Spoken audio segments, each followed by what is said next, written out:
Hello, everyone, and welcome to the new Racing Social App podcast. I'm joined by Harry Roberts, Dawn Leadenbolger, and Matty Ingle. How are we, team? Great. Yeah, Dawn, good. You nice and warm from the horse box?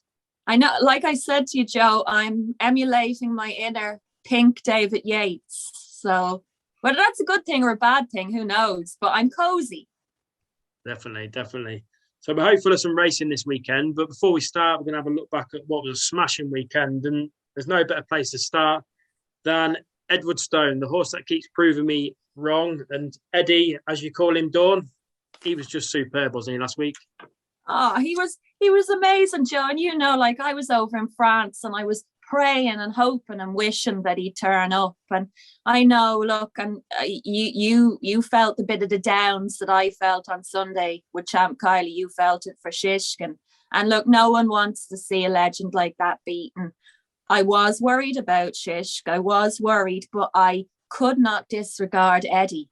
And he was 6-1 as well. You're kind of going, this is bonkers. How could you let him go off at that? And they've set their plan now too. He's going to the Desert Orchid, then he's going to the Game Spirit, and then they say the Champion Chase in March. So, you know, the plan is there. The guys who own him, they're a joy. And he's by now the late Kaftara as well. So it's a lovely story, a really lovely story. And he didn't only just win. I mean, he just went. He just went, and he could have turned around and waved to the rest of them. I was so impressed. And yes, there was a lot of people disappointed, and understandably, about Shishkin, but I think we need to now say, Eddie, I took him seriously last year, but we all need to give him the respect that he deserves.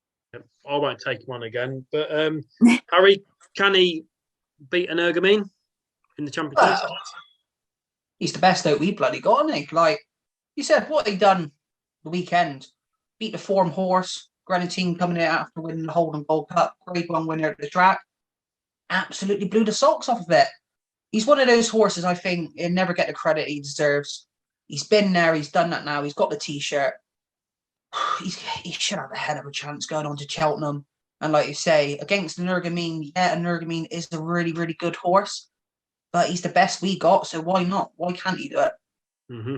And Matty, Shishkin, disappointing, but was it that bad in hindsight? First run of the season after an injury at a track he's never ran in before. No, was it as bad apart from the mistake? Would he have been closer? He probably ran his race. Interesting. He did look at like he's lost a yard of pace compared to last season. Maybe a step up in trip is needed. Listen, you take nothing away from Edwardstone. He was fantastic, and he is a right challenge come March. Just thinking about Ascot a couple of weeks before, if he ran off 12 stone, he would have absolutely trounced that field off 12 stone. How impressive would that have been? Yeah. Be like the home press last week, the weekend before, wasn't it? Exactly. Did we, same with you, mate, did we see the Arkle winner stand down on Saturday? Oh, still not sure. I think we did, only because what happened to Banbridge on Sunday. But that was ground, Matt. That was ground. So I don't think we've seen the real one. No, and I actually think he, although he won a Martin Pipe, I think his speed over fences is second to none. I think back down to 2 miles will suit him better. I mean, you can't fault John Bonn. He was so impressive, but I don't know. There's something about John Bonn I just can't take to. I don't know what it is. I just can't take to him. Harry, your face lights up every time his name gets mentioned. You're not taking him on, are you? No, I love the horse. He's like a little gazelle, isn't he? He's a smart, neat jumper, and you just look how fast he is coming away from the fences. He's nipping all those little lengths, jumps like a gazelle. He's got the pedigree. He's by JP. You know what I mean? He's everything you want to see.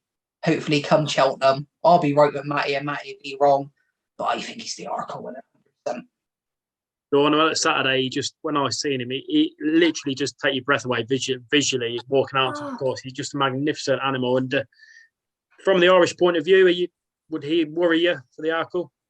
He'd worry me, Joe. He would. And you sent me a video of him, and I just went. He takes the eye out. He's beautiful. He's I had a lot of show horses, and to me, you could bring him to the Horse of the Year show and he'd win a show hunter class. And I'll probably be dug out over this because I was dug out over saying a horse looked like a side saddle horse before, but physically, he is beautiful. He's a chunk, and his coat, and he just has it. Now, Mighty Potter, okay, over with us. Damn. Yeah. And I was at the preview just before, and fair play to Gordon. He said, take him at 5s. And what he did, and I took the slow-mo video of him, I thought he was beautiful. I think he might he's 14s for the Arkle. He might put it to John Bon. Banbridge, I wouldn't throw him out yet. I think the ground went against him. I completely agree with what Matty is saying. But, John Bon, God, there's just something about him. There's something about him. Even so, John Bon, as good as he looked, he wasn't the best looking horse there Saturday because Sprinter Saka was there and he looked absolutely magnificent. Unbelievable. Matt, you wouldn't want him going in, would you? He's even at his age. He is the horse that got me into racing. I think a few people say the same. When he regained his title, I just started work for Nigel Twiston. Okay. And I screamed the place down. Yeah. It was unbelievable. And I'm lucky to say I've met Sprinter. He was in a field at Nigel's for a short while, so I had a good cuddle with him one summer's afternoon, and it was hard to keep me away from the paddock, to be fair. That's it, yeah. Good memories. Over at Aintree on Saturday, Noble Yates won the Many Clouds Chase. Quick line on him. Is he a Gold Cup horse, Harry? Oh, he's got to be. You have a look at a Grand National return a foot like that. It was absolutely incredible. He made decent horses look like terribly handicapped horses. And to do that, being a Grand National winner, yeah, he's got to be in the chase for the Gold Cup. And Ahoy Senor, Dawn, he's becoming a bit of a nearly horse. I was very disappointed in him, the way he didn't get up for second.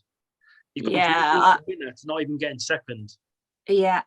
I was disappointed because, of course, you were hoping that the Lahan Press form was rock solid. But then again, we said, well, there was a chink in his armour with Brave Man's Game. I was stupid. I was foolish. I was all types of silly to completely disregard Noble Yates. Because when I look back, and we'll forget about his run at Otay, that was, he was only back. That Wexford run kind of told you a lot, and Sean Bone came over and rode him that day. Now, Hurricane Georgie, she was a Midlands National winner, and she was second behind him, so she's noteworthy as well to be finishing behind him with the way he ran last week. Noble Yates, he's definitely a Gold Cup contender. I know he's going to Lingfield next. That's the plan. But Christ almighty, 6-1. And he was able to just go like that. It was like a rocket. And for a Grand National winner that people nowadays, they don't respect anymore. They say, oh, they win a Grand National and Tiger Roll, he was a freak. And yes, in a way, he was a freak. But Noble Yates, and Ahoy Senor, we go back to the drawing boards. He's frustrating now for me. Was a Supreme winner out Saturday in Facile Vega, Matty? Yeah. Yeah? Yeah. Confident vote. Dawn, you nodding? Oh, God. I call him the horse with the Midas touch. And by God, he does. Anything, I say the crows that fly over him go and win something because he's just that good. You've seen Sengor Clegane, for all the Game of Thrones fans, who was second to him. He won a brilliant race 2 weeks ago. Better Days Ahead, who won on Sunday at Fairy House, was second to a horse that was third to Facile Vega. So it's ding, ding, ding, ding, ding. What more do you want? They were going on about speeds. They were going on about his jumping again. Bore off. Come on, please, seriously. Give him. Tony Mullen said he's the best horse in the world now. And I know, Constitution Hill, we're going to have this, bust up until March and whenever, okay? But Tony knows his ponies, and he says he's the best horse. Okay. Harry, the downer of Honeysuckle, is this a decline, or is it just a blip? It was sad to watch. It was one of those, like, you want to see her keep that winning stretch going. Dawn was mentioned earlier about the ground. Could that have been a factor? Yes. First run, the yard isn't in the best type of form. It was one of those. A lot of horses on that card got beaten. So you can put a lot of marks through that. But to see what she's like next time, if she flops next time, maybe going to have to start thinking what her future lies for her. I think she's still got it in her, but I don't know. With the horses she's going to be facing this season, especially Constitution Hill, I don't know. It's a head scratcher, to say the least. It was a shame because obviously everyone knows I love Constitution Hill. We just wanted everyone to get there unbeaten. State Man, Honeysuckle, Constitution Hill all get there unbeaten and have a good old tear up. So does it take something away from the champion hurdle this year, Dawn, if she doesn't go? Yeah, it does, Joe. It left a bitter taste. And don't get me wrong, I was so delighted for Tia Poo, who actually his last 2 races finished last behind Honey. Last. So you're it is a head scratcher, but what I'd say is she wasn't disgraced. You know, when Rachel asked her, and she was coming at the end. I've watched the race now. I stood there in the buckets of rain. Classical Dream, I've been waxing lyrical about him. You know, he needs respect as well. He looks like an out and out stayer though. And Tia Poo, again, when the rain came, Gordon said, don't disregard him at 25s. He said it, apart from him bringing you up to the bookies. Yeah. He basically was telling you, and I'm delighted for Erica. She was overwhelmed, who does Tia Poo, and the people who own him. But do you ever get that low sinking feeling? Yeah. Yeah. That was everybody kind of scarpered after Honey. Yeah. We needed it. She's our national treasure. And we need her in the champion hurdle. I know the next plan is she's going to Dublin Racing Festival, all going well. But at the end of the day, she owes us nothing. I get into silly bust-ups with Noel from Navan and Mary from Monasterevan on Twitter. I'm probably never going to meet about Honey. You can't disregard her. For one, she was third. Limestone Lad was beaten and then went on and won again. So, you know, as I always say, I respect the horsegasmic horse that is Constitution Hill. I have a hell of a lot of respect, and State Man is on my mind all the time. But Honey, she'll come back. I believe it. I truly believe it. And over on Sunday, Matty, we've seen Pick Dory. The owners have always held him in high regard. He's slowly starting to show glimpses of that early potential, and he was good on Sunday, wasn't he? He's brilliant. Foot perfect at every fence. And he, to be fair, he went a very, very strong gallop, and he got a lot of them out of the comfort zones very early. But his jumping was just insane. He was taking lengths out of every other horse while being fairly clear. And he had the race won from 4 out. He had a shades of the early career surname about him, way he attacked. Yeah. The way he just locked on, attacked every fence, and landed 3-4 lengths clear either side of the fence was impressive. I was very impressed. Yeah. So that concludes our weekend roundup, and what a weekend it was. I don't think we're going to get as many stories this weekend from the racing. Just hope it goes ahead. But we're going to start off, we're going to go through the ITV7 races. We're going to start off at the 1:30 at Doncaster. Dawn, juvenile hurdle to get stuck into first, and a couple of these double entered. So where did your heart lie? Okay, you've got Joseph O'Brien's Nesbitt, and you remember when I seen him 3 weeks ago now, Joe, wasn't it, Punchestown? And I sent you a message and I said, I thought I had seen the Triumph Hurdle winner in Cougar, but I think this double green Nesbitt by Golden Horn, I think he's the real deal. And the way Daryl Jacobs spoke about him afterwards, he'd a mighty win. He was 5-2. I don't know how he went off at 5-2 that day. And like even Daryl said, he rode him as a 2-year-old. He didn't even know he was going jumping. And he said he'd make a very good jumps horse. He's at the moment, I had a little look at prices, the way they're changing and everything. He's 14s for the Triumph. I like him. I like him a lot for that. And he was only a 62 grand purchase at Deauville. So if he turns up, if he goes to Donny, fair enough. And scriptwriter possibly goes to Cheltenham then, I don't know. But I think an awful lot of scriptwriter too. I know we had him as our winner a couple of weeks ago. And, you know, he's the ex-Aidan O'Brien recruit, Perseus Way, who was second to him. You know, he went on and won 25 lengths at Leicester, and he's actually Cheltenham bound. He's not double entry tomorrow.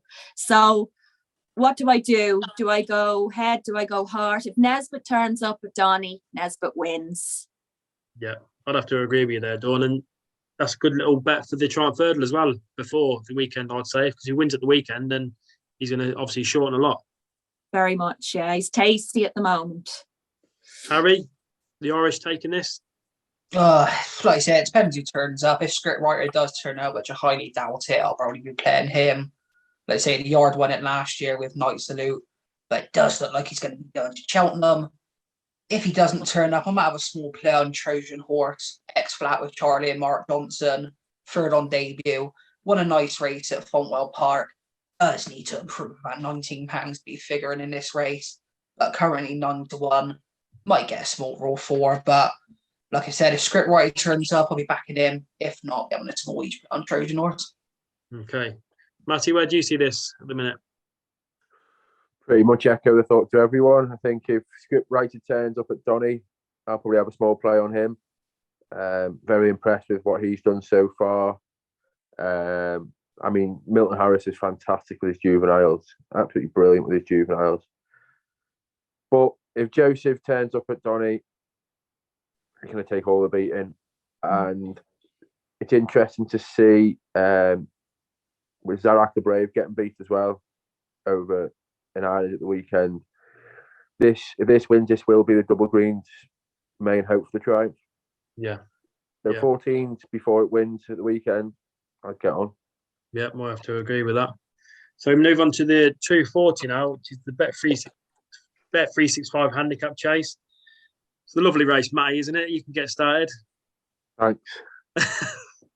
I like Charlie Longton's horse, Manasane. Is it Manasane? Yeah. I watched it win actually at Huntston the other week.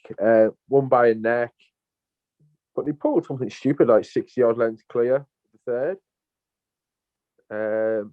I think that's right. Anyway, it was miles clear of the third. I mean, it's been nudged up £3. Should defy that £3 rise, and could easily go in again. But it's not a better race for me, really. No. The one I'm willing to give a chance for is Fate Champetra. I think that's how you say it, Dawn, anyway. We know our pronunciations. Mark's on the slide.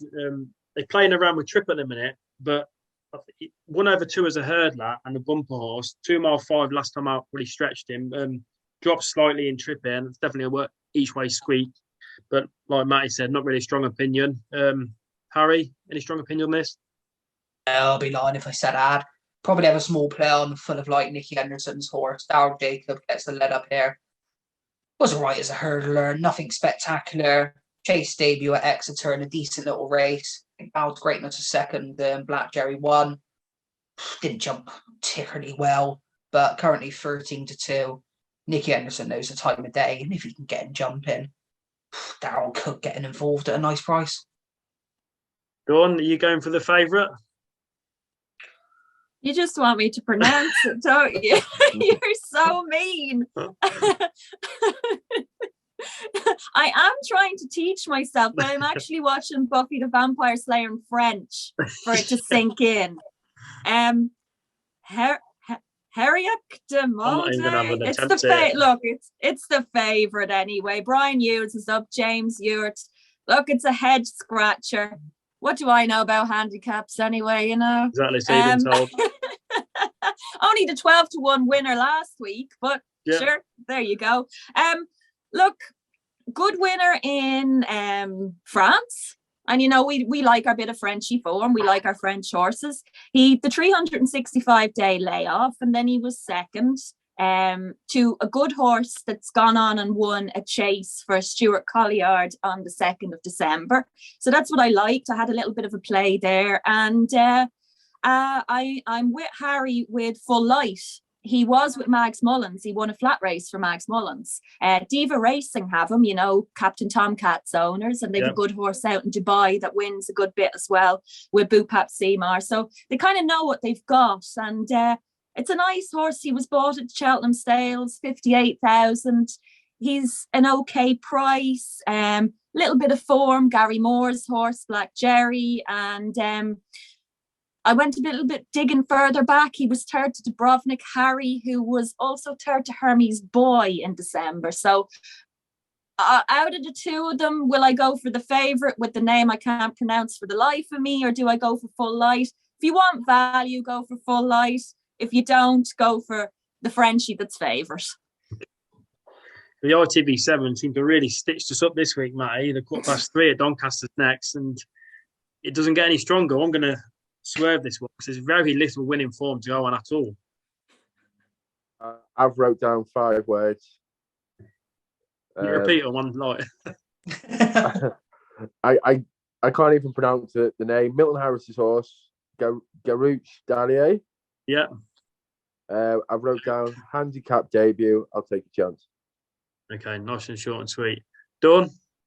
My pronunciation, because I love Les Miserables, is Gavroche Dallier. I think it could be. That sounds better than my pronunciation. Gavroche. I won't start singing, but there's a little bit of Night Salute form in there because he was 100 to 1/3. Paul Nicholls' horse, Raband, and he met Night Salute, who had won twice. So if you go digging back into his history, just go digging. I think that's why. I'm not going to say I know a lot about this race. It frustrated me. It was the one that I kind of got, when I was in college, I got a lot of writer's block. I had a lot of punting block here, if that's a phrase. So definitely. Let's hope we're not all Les Miserables with Gavroche, but it's the Night Salute stuff that's sticking out to me here. And it's Milton Harris again. In Milton Harris we trust, Okay, that's 2 for Gavroche. Harry, is it 3? Oh, you'd think this is a bloody Wednesday afternoon, wouldn't you? Like £25 to get in, have your burger and chips, spike off work. But if I was going to have a small play, which I probably won't, but we've got to put something up. Watergrange Jack for Neil Mulholland. Richie McClure gets on board. £8 Harden's last winning mark. It's the race that it should be running in. We'll have to improve. But like I say, around about 15 to have a couple of pound each way. Cheer it on for the sake of it. Okay. So just a quick reminder, if you would like to subscribe to the Racing Social app, YouTube channel, and then download the app, there is a competition on there, which is the ITV7 races. That'll be a weekly competition. As we progress, there'll be giveaways, stuff like that. So keep your eyes on that. So we're going to get stuck into the action at Cheltenham now, which is that 150, the December Gold Cup Handicap Chase. And it's quite a good renewal on ratings, in my opinion. So, Harry, what takes your eye on this? Well, it was between the greys here. I like Stolen Silver, unseated in his last run. But I'm going to give a Warlord here. An absolute conkers when he ran in the Hold'em Gold Cup. Went up there, it was bloody Baltic. And then you end on that. But he's a classy horse in his time, you know what I mean? Gets into this, kind of a prep run last time. I was watching that back and it was like he was coming into it. Then he got flat-footed. And then he ran on again slightly. The form of that race is solid with Grenadine. He's around about 8 to 1. Brendan Powell back on after the spill. It's one of those. He's the class horse in the race. Does have to carry a fair bit of weight. But should like the ground conditions at 8 to 1. Looks more than an each-way price, in my opinion. Okay. Dawn, to you. Fantastic lady, Joe. I liked her last year. Last time. Yeah, really, really like her. 8 to 1, she's carrying 11-4. You've got Pictory form in there too. She was third to him in February in a chase at Kempton. 2 wins before that at Bangor and Warwick, on good to soft. She also beat Zanella, who was 4 to Ellie May at Cheltenham. So you've got Ellie Mae's form, you've got Stormy Ireland, who is now retired but was second to Marie's Rock, and then you've Epatante, who we've got coming up, who I'm very, very excited about. So fantastic lady, 8-1. I think, you know, she's definitely worth a squeak. She's worth being respected. I think she's a massive price at that. And a little shout again to David Maxwell, who's, you know, a man of the sport and a man of the people on Simply the Bets. And wouldn't we love, last week I thought it was super, albeit you can argue about that race, but still, credit where credit's due, and he thought like a jockey. So I wouldn't mind seeing that happen either, but fantastic lady for me. And if it can't be, let it be Simply the Bets and David. I had to back David Maxwell last week, Dolphin Square. He's 16-1. He sorted out my weekend for me. So fair play to David Maxwell. I like one of the babes of the field in this, and that's Il Ridotto. Fourth in the Paddy Power, off £1 higher. Obviously, the front two aren't in this race this time. That was his seasonal debut. So I think is probably more in the tank from him. He was bang there at the finish, and he didn't wilt up the hill like some people said. He was bang. He was carrying himself all the way to the line. He was probably further back than ideal in the early skirmishes, which didn't help the situation at the end. But I've got reason to believe he'll be wiser, he'll be fitter, and he must go close for me. But 9-2, I know he's favourite, but I like him. I think he's always going places. Matty, what do you think of the favourite? Sure, I'm with you. Obviously, fourth in a very similar race last time, up £1. I thought he might have finished it slightly bit closer. He did an half clatter the last time out. As you said, fitter, only £1 higher. 9-2 is more than a fair bet. But I do agree with Harry about Warlord as well. Probably is the class animal in the race.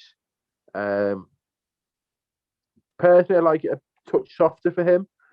But yeah, I'm with the pair of you there, Il Ridotto and Warlord. Okay. I'd like to see Il Ridotto ridden a bit more close to the pace this time. Yeah.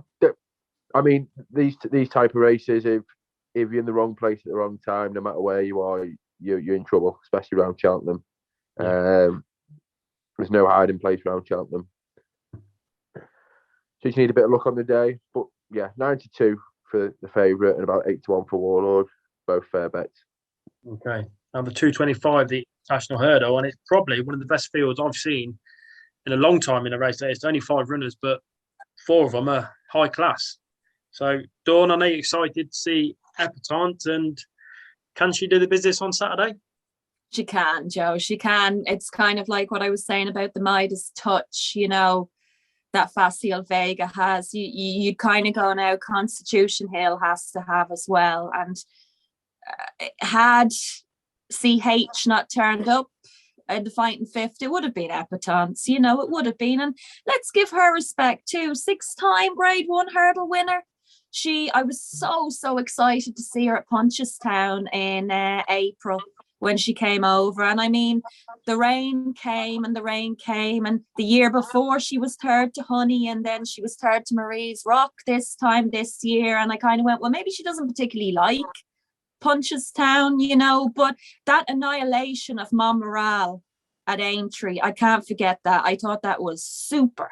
And McFabulous was third to her that day. So the ground will go in her favour, the weight will go in her favour. I'd love to see nothing more than her just, you know, hack up. And the others, a lot of respect. But Epatante, a woman's work, she is delightful and exciteful. So she's for me.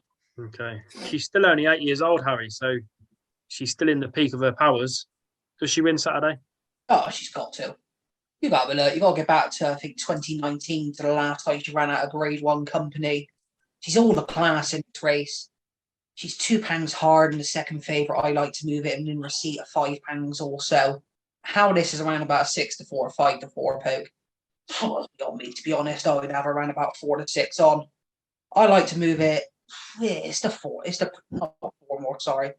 court form horse. He likes it around there, you know what I mean? He is a classy horse in his day. I did watch the interview when he won last time, saying he's kind of like the new one. Can't be having it 15 to 8 at the current price. You've got to be having a laugh. I think if you're going to play an exotic bet, maybe Epatont, Knackered Hill. It's a bit of value in there. But I just can't have I like to move it at all 15 to 8. And I think 6, 4.5. Lump your bollocks on there. It's a horrible race for me because I love them all. Like Nappers Hill was one of my horses to follow a couple of years back. I like to move it. I tipped him up for the Great Wood Hurdle. Did me a turn there. I'm gonna stick with I like to move it, but it's a brave shout. But I'm gonna have to stick with him now. Matty, Nappers Hill obviously beat Sorrel last time out, getting £6. Would a repeat of that be good enough to trouble the front two here? I don't think so. What do you think? Probably not. We all know how good a horse Sorrel is on his day, but he is getting on a bit now. Them legs must be getting a bit tired and a bit sort of past his best. I actually really I like to move it here. Harry must think I'm just going against him all the time. Oh, mate, I've been wrong plenty of times, so don't worry about that. But I just think he is the course horse. He absolutely loves it round Cheltenham. I was so impressed with what he did in the Great Wood. I led up in the race. To carry that weight in a Great Wood hurdle and trounce a decent field with 12 stone on his back was pretty impressive. I know it was a muddling race with doled out hurdles and 17 false starts and stupid things like that. But no, I really like him. Listen, Epatont, she's an absolute diamond. She's a queen, but I think she might just come unstuck on Saturday. Younger legs. Yeah. I can't believe she's only 8 though. I thought she was about 10. She's Yeah. been around forever. Yeah. So I like to move it for 2 votes, Epatont, another 2 votes. So I just, like we said earlier, I just hope racing goes ahead Saturday. This is a fantastic race. We move on now to the 3 o'clock, which is the Albert Bartlett Novices Hurdle Trial. This is straightforward for me. I think Outlaw Peter, I think he's a good thing. Second in the Persian War on seasonal debut. Enjoys good ground. He seems to have grown up a bit over the summer. I think he was a bit of a big baby before. Trip should bring out more improvement. I think Outlaw Peter is going to be very hard to beat, and that's hopefully a double on the card for the trainer, jockey, and owner. Harry, Albert Bartlett, where do you see it? Yeah, I'm going to join you there. I was there when he won at Exeter, and oh boy, did he look a hell of a horse. Looks picture in the pre-parade ring, looks picture in the paddock. The way he won, you couldn't have asked anything more. Like you said, the distance in time, it looks right up his street. He looks a horse, bit of a babyish last season. He's grown into an absolute shell of a monster here. Just getting better with each run. Like you said, second in the Persian War also at Chepstow. So you've got to respect this horse. And at the current prices, around about 2 to 1. Should relish a hill. Like you said, 2 to 1 more than a fair price. 6 runners dawn, but fairly competitive. Is Outlaw Peter your idea of the winner? I really like him, Joe. I went digging and digging. I like my bit of history, and he started off with Shark Hanlon.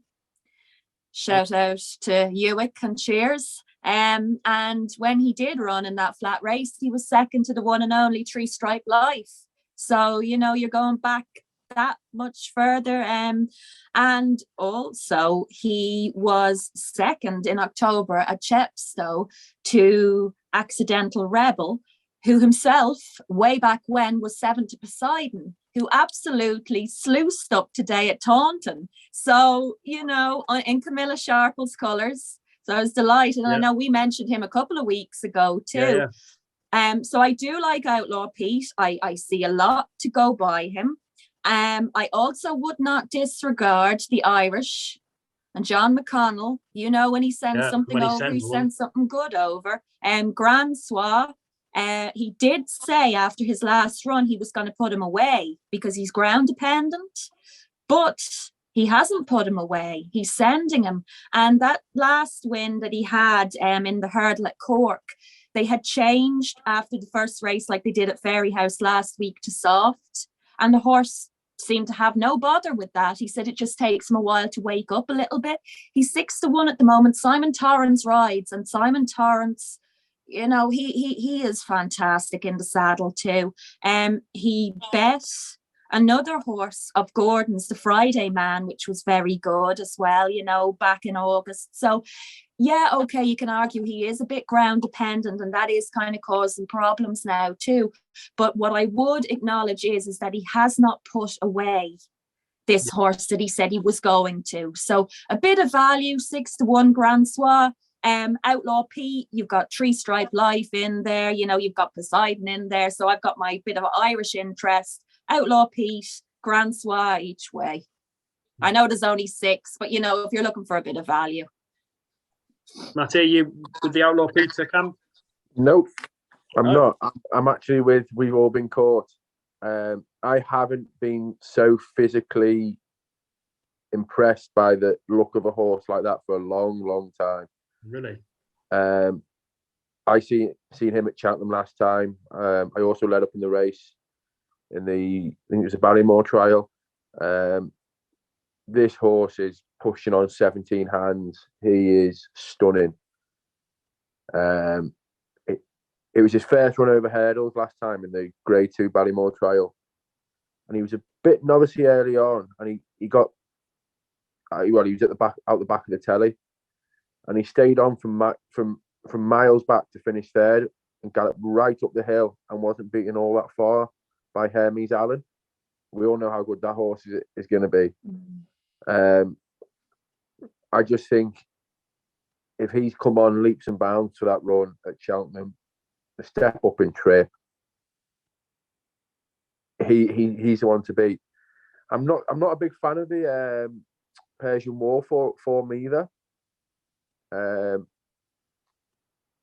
I just think it's a sort of an early season target for a lot of trainers because it's early season target. I don't think it's that the form's worth taking that literally. No.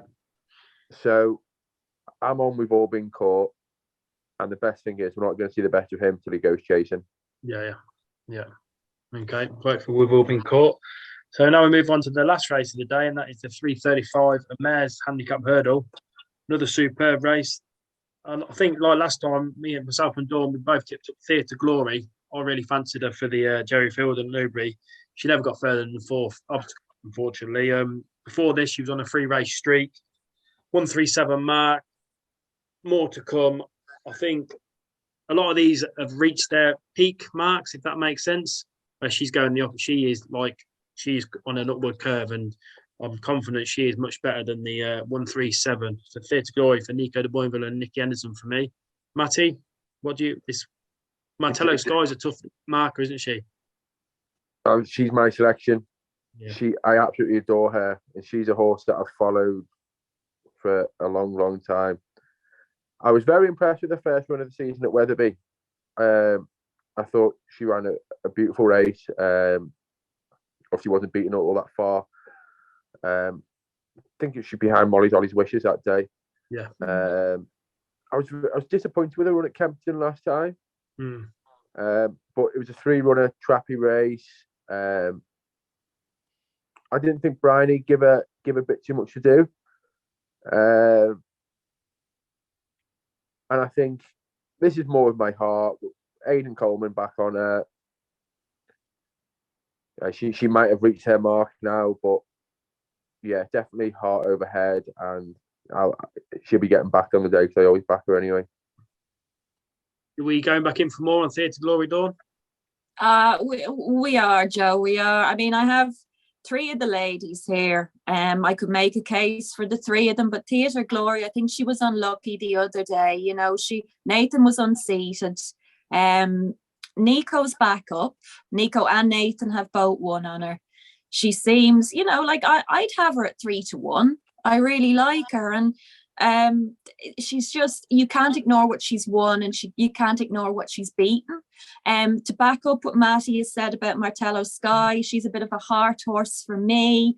That day that she was bet at Kempton, possibly Bryony gave her too much. She did make a little mistake, but the horse that bet her, he's actually a Frankel, and he is entered at Plumpton on Monday. Just, you know, if anybody wants to have a little look, because I don't know how many Frankels are actually jumping of Paul Nicholls. So, yeah, that's just something to look into too. But Martello Sky, Theatre Glory. You could make a case for Harry Fry's horse as well. She's 1-1-1-1. Lady Adair. Lorca Murta's up, taking 3 off. She's only carrying 10-13. There's a bit of form with her too.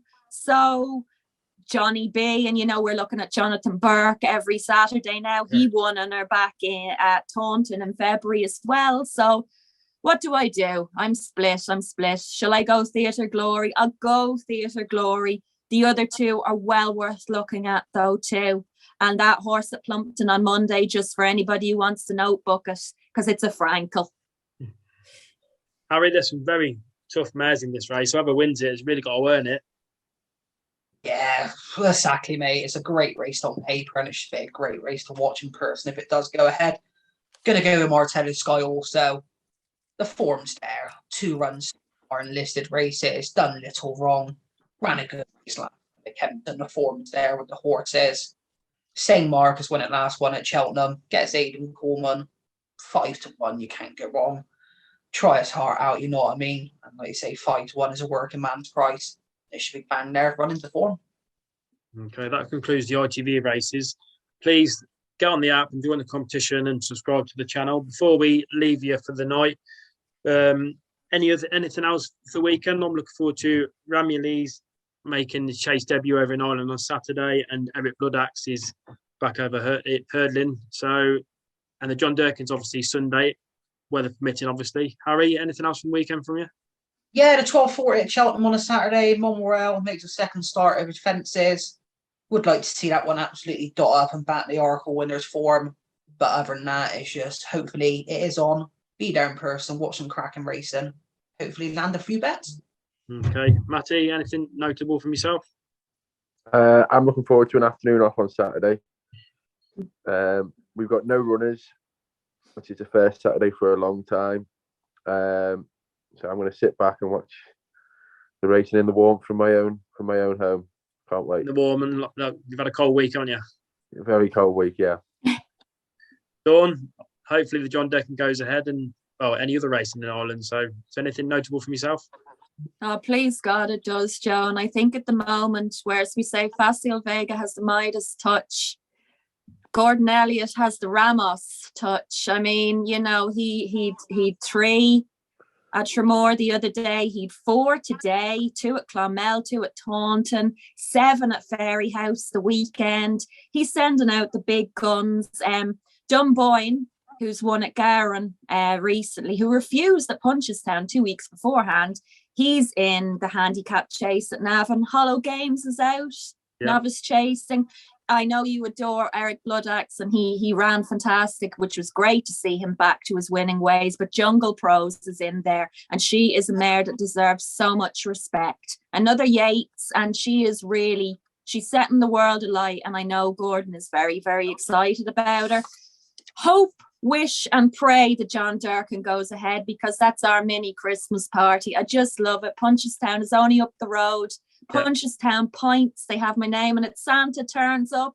You've a Nergamine, you've got Master McShee back out, you've Captain Guinness, you've Global Equity, who is a very, very good mare too, who deserves heaps of respect. I seen her, she won with Mark McDonough, who won on Banbridge at Cheltenham. She won the Student Derby at the Curragh, and she was fantastic, and then recently won at Thurles. It's going to be a great race. Deeply Superficial is out as well, Joe, again. That's one on the radar, one on your list, and we've also got Appreciated in the beginner's chase, exciting, and your Dino Blue as well is going to Cork. Yeah, exactly. So, it's a stacked weekend when you think about it. We need it. We need it to lift the morale. Look, last week it was rainbows and roller coasters, and it was fantastic, and it's the highs and lows. But this weekend again, we need it. We do, and the big guns are back out, and it's sexy racing. That's brilliant. So hopefully we'll have some winners. Be nice, Matty. You have a nice morning tomorrow out in the old elements, shall we speak? Just -4 tomorrow. Yeah. All the horses need to be ridden, and so if it's -4 or 30 degrees. We're still out there riding them. We've got 2 runners tomorrow. Yeah, one at Cheltenham, one at Doncaster, if all goes ahead. Yeah. Got short price favourite Donny, which on form should take all the beating. Was second last time in a nice handicap at Cheltenham. Into calmer waters tomorrow. Should take all the beating, but you know what these horses are like. What we got? We got Dominator running at Cheltenham. He's a lovely horse in his own right. Ran a great race last time, considering he had 600 odd days off the track. He's about 16 to 1. He's got bigger targets coming to the end of the season. So, yeah, nice quiet weekend for us. 2 runners tomorrow and none on Saturday. So, be nice to enjoy the racing from home. Definitely. And Harry, hopefully I'll see you tomorrow morning at Cheltenham. Yeah, hopefully, mate. We need it, or otherwise it'd be on the bloody Cheltenham pub crawl. So, rather do the racing. Could be worse things, yeah. And Dom, we'll love you and leave you before the icicles start forming in the old horse box. Oh, I know. It's the thermals are on the thermals, but Matty, I'll be gifting you thermals for Christmas because I felt sorry for you the last few mornings. Now, my fat ponies, they don't go out up till 11 or 12 o'clock in the morning, so I pitied you. But a Kickstarter fund, thermals for Matty, I think. Thanks for watching, everyone, and hopefully we've got some winners for you. And please subscribe to the Racing Social YouTube channel. Get the app, and we'll see you next week where we'll be previewing Ascot. Cheers, everyone.